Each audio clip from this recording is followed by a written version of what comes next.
Picture it. November 1955, Western Pennsylvania. The kind of gray afternoon where the cold gets into your knuckles before you notice it. A farmer named Albert Miller is walking his land when he spots something small and stubborn. A groundhog, mid-excavation, flinging dirt out of a burrow at the foot of a sandstone overhang. Most people would keep walking. Miller didn't. He crouched down, plunged his hand into the loose soil the animal had just kicked out, and pulled up a fistful of something that had no business being there. Burnt bone. Not fresh burnt bone, old burnt bone. The kind that comes from a fire that had gone cold while a mile of glacial ice was still parked over Canada. He had just found the ashes of a fire that predated the pyramids by 10,000 years, and he didn't even know it yet. What he did know was that this overhang, a long, low shelf of sandstone hanging over a creek like a stone awning, was exactly the kind of place his gut had always told him people once huddled under. The groundhog had simply confirmed it in the most unglamorous way possible, by using it as a toilet and a bedroom. Miller's family had owned this stretch of Washington County since 1795. Hundreds of acres, rolling and quiet, near a speck on the map village called Avella. And on that day in 1955, Miller dug down about a foot and pulled out flint flakes, freshwater mussel shells, more burnt bone, and the showstopper? An intact stone knife, sharp-edged and unmistakably shaped by human hands. And then he did something that should sound insane, and instead sounds like the single most disciplined act in the history of American amateur archaeology. He buried it again. Not for a week, not for a season, for 18 years. Sit with that for a second, because it deserves more than a passing nod. A man found evidence that could rewrite the story of the entire continent, and instead of grabbing a shovel and going full treasure hunter, he filled the hole back in and walked away, because he was more afraid of looters and amateurs wrecking the site than he was of the world never finding out what he'd found. He wasn't chasing fame. He was guarding a secret he didn't fully understand, waiting for someone he could trust with it. 18 years of sitting on the discovery of a lifetime takes a specific, almost stubborn kind of integrity that most of us don't have.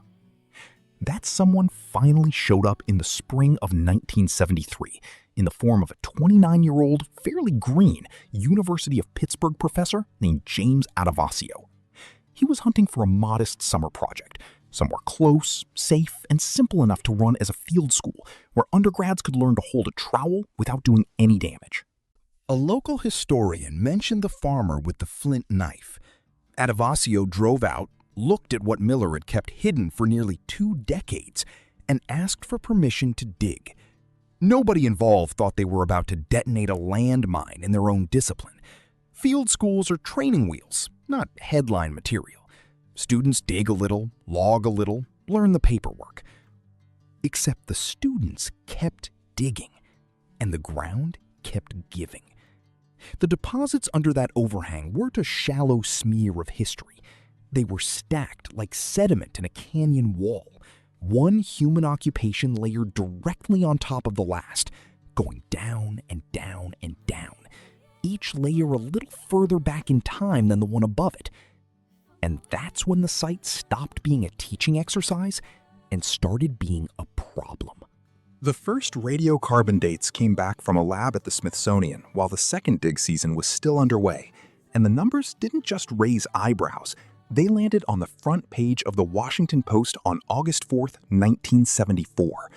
Because in 1974, there was exactly one accepted origin story for how humans got to this continent, and it wasn't up for debate. It was carved into every archaeology textbook in the country like scripture. The first Americans were the Clovis people, big game hunters who crossed into the continent roughly 13,000 years ago, recognizable everywhere by their elegant, fluted spear points. That wasn't a leading theory among several. That was the answer. Case closed, chapter finished, next question.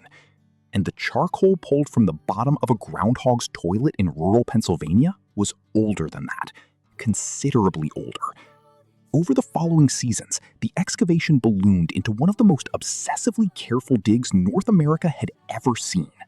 More than 20,000 artifacts came out of that shelter, around 150 separate hearths, close to 1 million animal bones, sorted, bagged, and cataloged.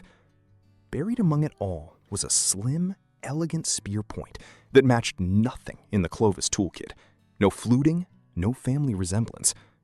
They named it the Miller Lanceolate, after the farmer who'd waited 18 years to let anyone find it.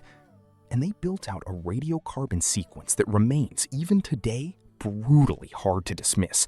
52 dates, stacked in near-perfect chronological order. Oldest at the bottom of the pit, youngest near the top, exactly as the laws of stratigraphy say they should be. When you first read that sequence laid out, 52 numbers marching in a straight, orderly line down through time, it feels like an argument that should have ended the debate on the spot. It did not end the debate. It barely started it. Because what came next wasn't skepticism. It was a full-scale... Leading the charge was a geologist named Vance Haynes, a man who had spent an entire career quietly demolishing older-than-Clovis claims all across the American West, one contaminated sample at a time. Haynes didn't accuse Adovasio's team of fraud, and he didn't accuse them of sloppiness either. His argument was colder than that. He said the ground itself had lied to them. Western Pennsylvania sits on top of coal country, and coal is carbon so ancient it no longer carries any measurable radiocarbon signal at all.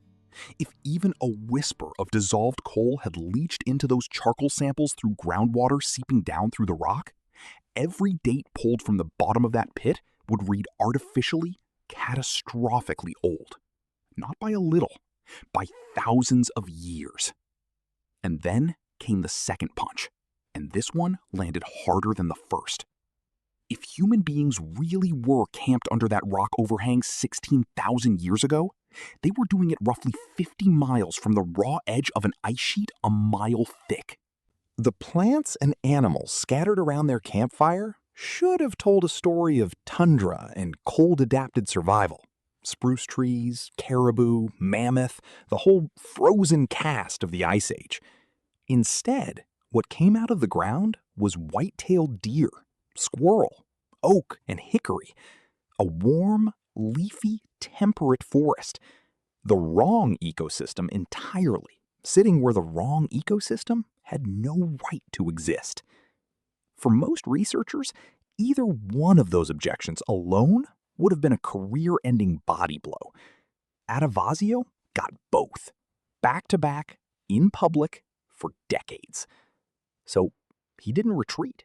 He spent the next 30 years answering, methodically, one challenge at a time. Fresh samples went to Oxford for accelerator mass spectrometry, a dating technique with far finer precision than what was available in 1973, and the ancient dates held their ground. An independent geomorphologist was brought in specifically to hunt for any sign that groundwater had ever moved through those sediments, carrying contamination with it, and came back empty-handed. Adovasio pointed to something almost poetic in its specificity, a delicate, chalky mineral crust left behind by long-dead mollusk shells, still intact across large stretches of the shelter floor.